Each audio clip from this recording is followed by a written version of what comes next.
crazy. You miss one show, as I did. I come back. Freddie Freeman's going to be a Met. Carton's espousing for a 100-game season. What the hell's going on here with baseball? A 100-game season. Can we get any season? We're 72 hours away. I know we're going to have a season, BT, but we want the whole season. We do. 72 hours away. The issues are just not getting resolved. They're not getting closer.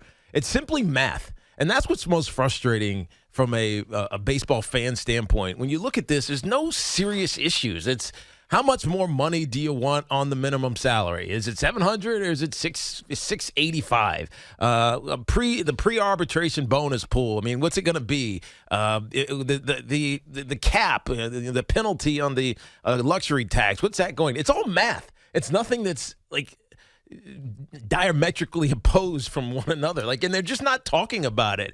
And there's just lots of blame to go around. I think the owners, for the most part, are the ones that we're gonna end up putting a lot of the fault on, because this is stuff that could have been talked about months ago. Sure, right? You didn't have to wait until the last minute to put pressure on the players in the threat of missed games in order to get any movement here. So it's just frustrating because this is just math that we're talking about. We're not talking about serious issues that are dividing the sides of this argument. I mean, if math is code for greed, then yeah, that's what we're talking about, because they're one of the same here. It's very frustrating. I'm still somewhat optimistic, not nearly as optimistic as I was at the start of the week, but I'm not going to abandon my hope. I think that these clowns find a way to get this right. And then I've got to read these comments from Joey Gallo, concerned about how can he hit doubles and triples. Here's a start. How about actually hitting the ball? Maybe when you make contact, I don't know, the odds go up a little bit that you might shoot one into the gap. All right, listen. So I saw the clip. I was a little bit out of it yesterday. I wasn't really paying attention to much, but I did see last night, anesthesia. By the way, what a nice nap. When was the last time you had anesthesia? Back when I have my wrist that I got. That long ago? It's the last time. My first year at UVA, or actually it was my first off season at UVA. It was the last time. Anesthesia's good. Yeah. It really is. Pills are good. What movie's that from? Anybody know? No. Oh, jeez. Now, Dove walked out of the room. Dove would have had 0.0% chance of knowing what movie that is from. You don't know that? Come on, Big Zoo. Pills are good. Dumb and Dumber. Jeez. I've seen it too long ago. Way too long ago. But if you've seen it once, you've seen it a million times. You don't forget that. It's one of those movies that's ingrained. By the way, everybody said I forgot it. I hear you. I'm getting some of those little vids of when he's on the toilet. That scene when he goes to pick her up on the date, and then he has Carrie slips him the stomach stuff, so he's in the bathroom for like 30 minutes. No, the pre-prep is the worst. I mean, that's the thing. The pre-prep is the worst. And on a serious note, go get the colonoscopy. Yeah. It's simple, man. Yeah. It is absolutely simple. They move the age up. I guess it's in the 40s now. Mm-hmm. Yeah, it's something you think, 50, 55, say, I'll get it when I need to. You know what? Take care of it. Yeah, it's a little uncomfortable for a day and a half when you suck down that liquid that makes you go every 10 minutes. You're actually, I don't want to be too, you're going water. I don't know how else to say it. Yeah. It's rough, but the anesthesia was great. And I always do this. I tell the nurse, I don't know why I say this. I'm like, you're not going to be able to knock me out. I'm going to withstand the anesthesia. And they always laugh. And within, 2 seconds, you're in la la land. You have no control. No control. I know. But you do have control as to whether or not if you go. So just go. When you get out, God willing, everything's good. All right, Mr. Whomever, Mrs. Whomever, we'll see you in 5 to 10 years. So just go do it. It's easy. All right. So the only thing that I did see, that's why I got into all that, was this little clip. Well, I saw some of the O'Neal stuff. Mm-hmm. Great job with Paul O'Neal. Yeah, he's great. He called us. He was driving somewhere, I think, and he popped in to call, so it was cool. I missed that. I wish I would have. I wish you would have been here because it's obviously your deal. But would have been fun. It would have been fun. But I also wish we had 20 minutes with him. Why did we only have? Because he was going somewhere. He was in the middle of. And he actually had to move it up because we were going to do 11:20, and then he. So he did us a solid, but he was still solid. Okay, good. Well, good. Listen, he was great though. He was fantastic. I saw some of the quotes. I know you did a good job with that. The only other thing that I saw was Carton talking about 100-game season. All right, now that's obviously not going to happen, and of course Evan opposed it as much as you couldn't have two different thoughts on a topic as you often get with those guys, which is why it works. Here's the thing, though. I am actually at the point now where I am prepared to relinquish, to an extent, something that has been a bit of an antiquated mindset, all right? Now, I believe that why those of us who have been so, so steadfast that we have to play all these games every year is because we are protecting the record book. Like, that's always been my motivation. That's right. Like, if you play, I know they used to play 154, obviously, but if you go from 162 to whatever, you've got certain things invalidated, and the baseball's run by the record book, even though it's been watered down because so many people cheated. All right. Now, we know that isn't that the reason why the record book doesn't necessarily matter anymore? Well, that's what I'm saying. Yeah. And then maybe that's why it's time to relinquish this antiquated mindset, which is where I'm not going to be caught at 100 games, but I might be prepared to meet somebody a little bit more in the middle than I've ever been. And, listen, we know the beauty of baseball. It's timeless. It's there every day. It lends itself to conversation. You take a little kid to a game, you could actually explain what's going on, unlike football where it's maniacal and you got people losing their minds. I've actually got a solution here that I think might satisfy everybody, all right? And how about, instead of 162, how about we go to about 140, maybe even 145, all right? Okay.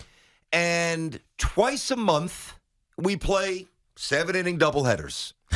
So you lop off some of those games that way. Yep. This way, baseball's not there every day. And in theory, when it's not there, our appreciation will grow. I mean, the 7-inning doubleheaders, did you mind those last year? I liked them. I thought they were – I thought I was going to hate them.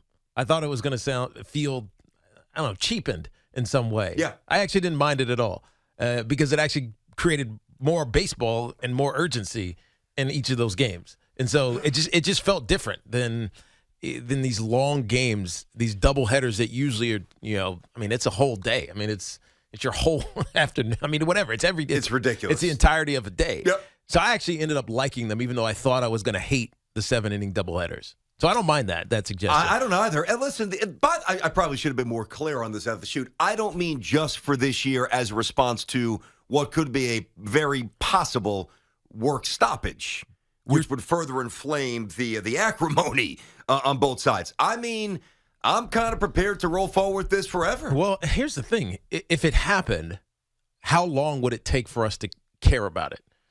Care about the change? Or stop caring about it? Because I think we would get used to it? Yes. So at some point, we're all going to say 145 games is normal. Early on, it'd be like, oh, you're destroying the record book, as you were talking about. Nah, that'll be a little talking point. That'll dissipate I agree. fast. That's my point. I think if you're like, and I always pull evidence, like if you're like Evan, and you want to score 81 games at Citi Field, or whatever, all right, you'll have a little beef. But and Evan said this, and I say this, even though I'm not scoring games, you got me for the rest of my life. Hands up, sucker. I mean, and by the way, I'm in. That's what the owners are saying. I'm not talking about us. As we're potentially about to lose games in less than 72 hours.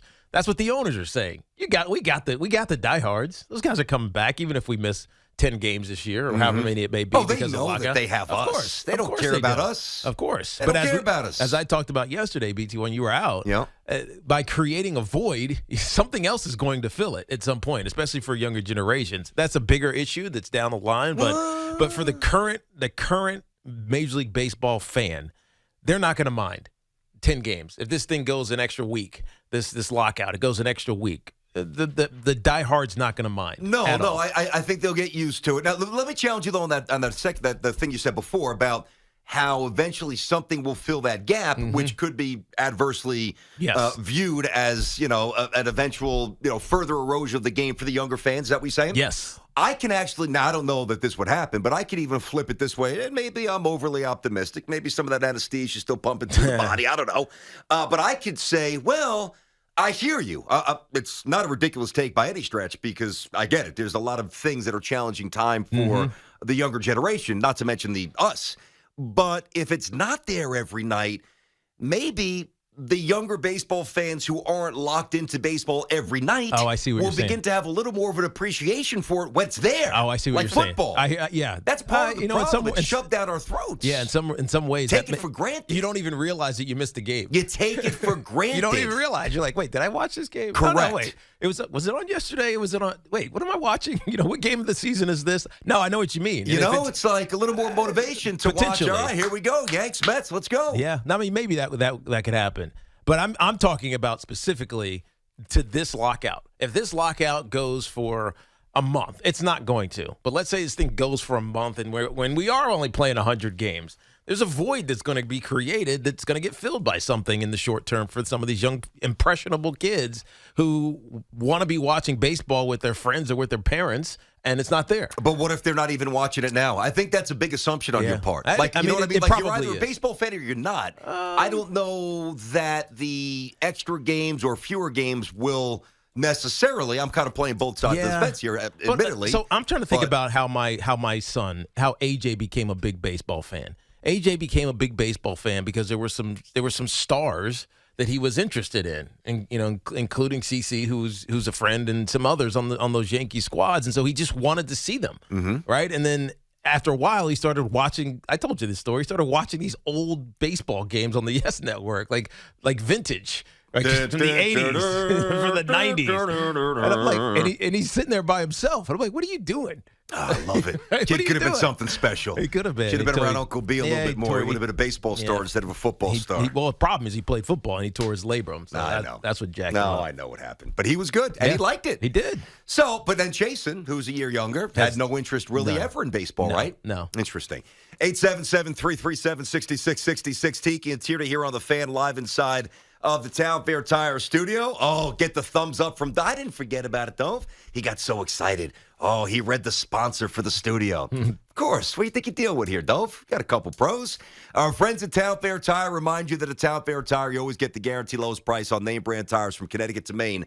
Nobody beats Town Fair Tire. Nobody. Now, I believe one of Craig's gripes, and I get this, and others too, who say, well, how much fun is it to go and watch a game in 39-degree temperature on April 9th in Pittsburgh? Or I that is very fair.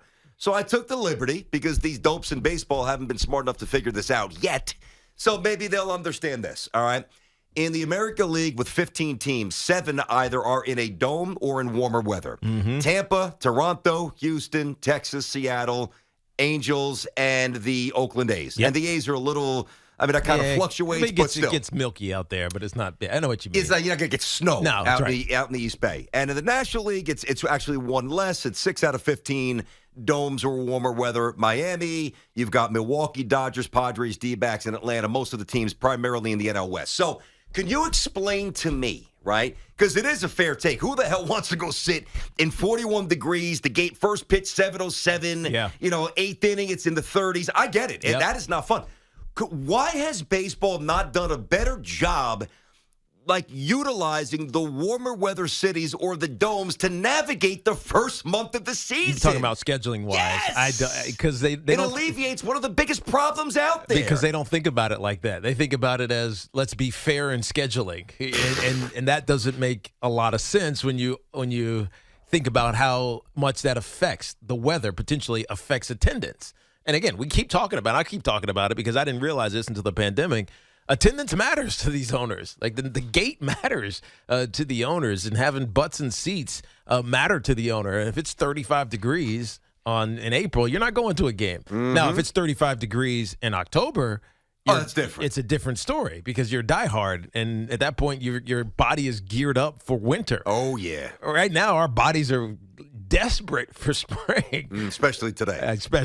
We're getting nice all over the place. Well, I mean, what is a number? And by the way, you might say, dude, I want 162. I mean, and that's it. And there's no negotiation. That's fine.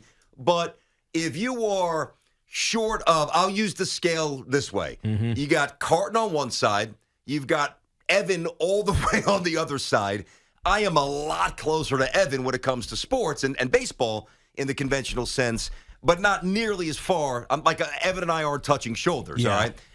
Where do you reside, and how willing, if you are at that part of the scale, to maybe say, you know what, it is 2022, and I don't know, maybe it's time to reevaluate some things. The crazy thing is, there's fans like me who appreciate the game, who didn't grow up with it like you did, and aren't diehard, that will almost take whatever they give us. You know what I mean? Like if you tell me it's 140 games. Okay. All right, great. Sure. I'm going to watch it. Still, it's going to be competitive. Thank you, sir. May I have another? Exactly. And there's others that are going to be, if it's not 162, I'm not going. Yep.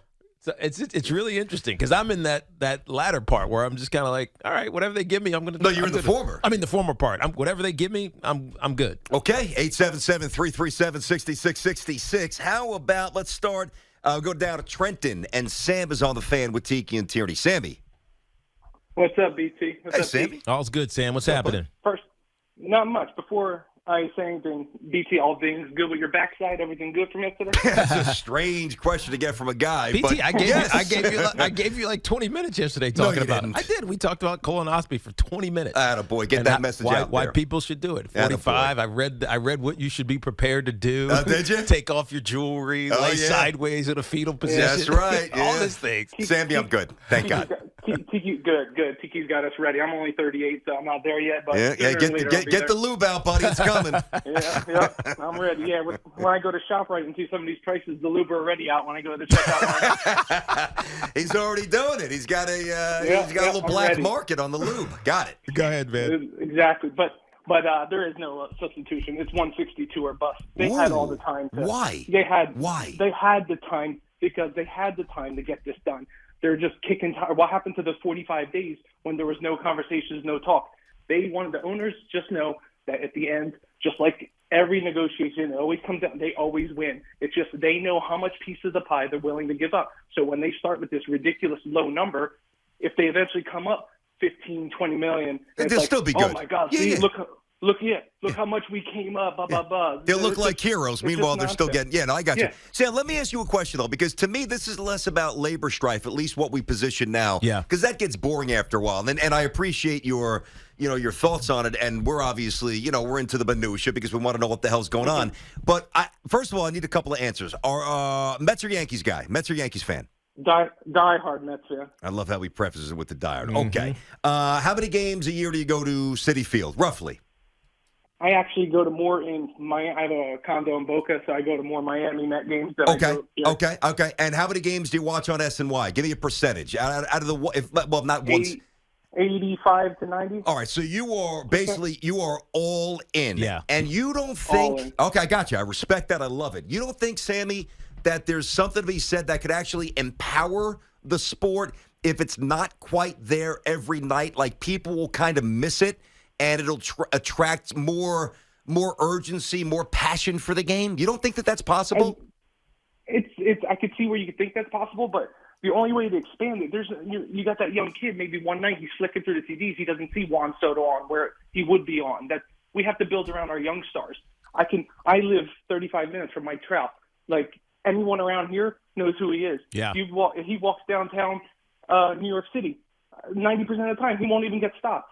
Like that's the problem. It's marketing with our players and our youth. That's why the youth is having problems. And we're only like I'm 38. The 38 to 65-year-olds, they're not worried. They don't give two. You know what's about us. They know we'll be there regardless. Yeah. Okay. You got to get the 12 through 26 crowd, something like that. That's the ones that need to be on TV, and that's the attention they need.